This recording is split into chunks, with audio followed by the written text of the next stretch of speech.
Assalamualaikum warahmatullahi wabarakatuh. Perkenalkan, kami dari kelas ISI akan mempresentasikan hasil diskusi kami tentang software testing. Lanjut. Sebelumnya, perkenalkan anggota kelompok kami yaitu Fatih Meru Samudra, saya sendiri Dimas Prakasa, dan Billy Hafaz. Lanjut.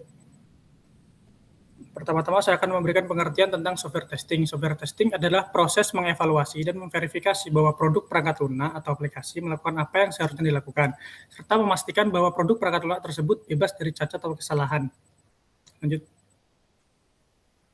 Kemudian di sini terdapat teknik pengujian, yaitu terdapat 2 teknik pengujian. Yang pertama adalah white box testing atau pengujian kotak putih. Itu sebuah teknik pengujian perangkat lunak di mana struktur internal dan pengkodean perangkat lunak diuji untuk memverifikasi aliran input dan output. Nah, white box testing ini diibaratkan sebagai kotak putih ya, sehingga kita bisa melihat apa yang ada di dalam kotak tersebut. Salah satu jenisnya yaitu adalah unit testing. Lanjut. Unit testing. Apa sih unit testing itu? Unit testing itu adalah salah satu jenis software testing yang lebih fokus kepada pengujian unit individu atau komponen dari software. Kemudian dia akan memverifikasi bahwa setiap codingan pada software berfungsi seperti apa yang diharapkan. Nah, unit testing ini berada pada tahap pengkodean atau coding yang dilakukan oleh programmer. Lanjut. Silahkan, Billy.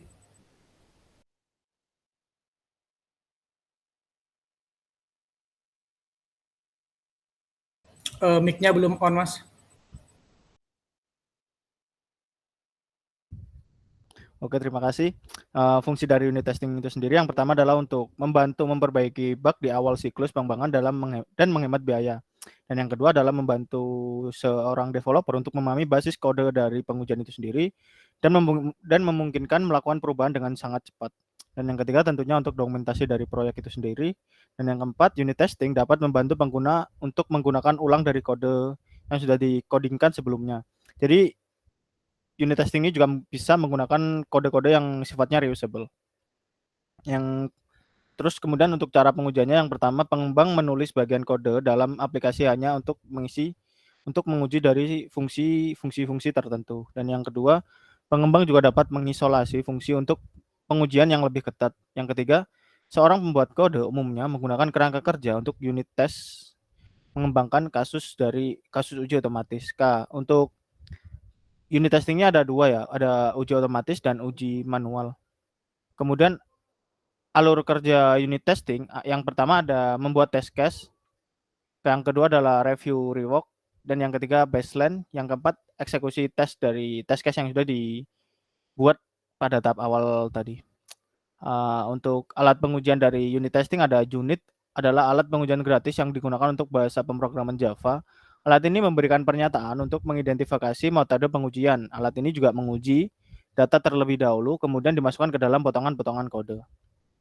Untuk black box testing, black box testing ini berbeda dengan white box testing, yaitu tidak terlihat ya artinya. Teknik pengujian perangkat lunak di mana fungsionalitas aplikasi perangkat lunak diuji tanpa mengetahui atau tanpa pengetahuan tentang struktur kode internal, detail implementasi, dan juga jalur internalnya. Salah satu jenisnya adalah user acceptance testing. Nah, user acceptance testing akan dijelaskan oleh teman saya yaitu Fatih. Monggo Fatih. Terima kasih. Saya akan melanjutkannya di user acceptance testing. Yang pertama yaitu pengertian.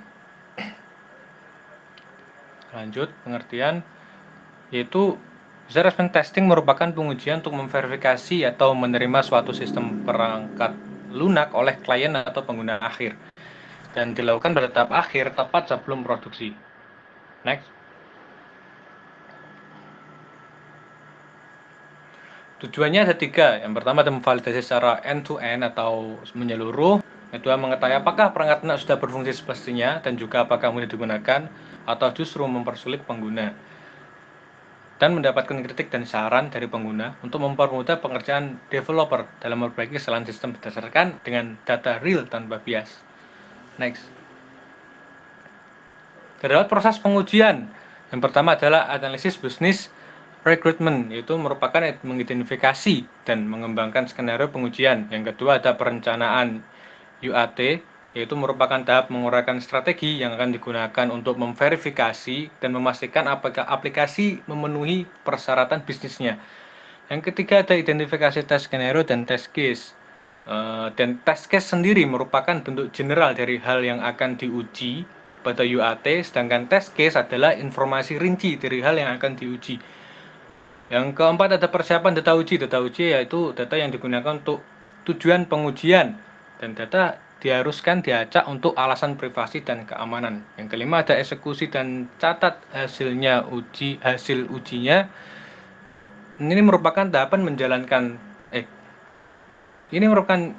menjalankan test case dan pencatatannya, dan tidak lupa ada laporan bug jika terdapat bug di dalamnya.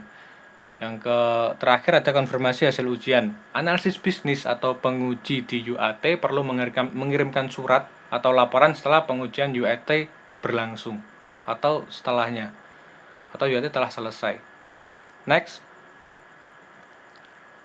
ada alat pengujian dalam UAT. Salah satunya itu fitness tool adalah alat pengujian yang berbasis data yang digunakan sebagai mesin pengujian.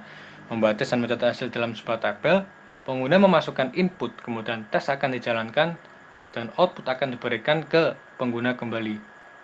Next. Terima kasih. Assalamualaikum warahmatullahi wabarakatuh.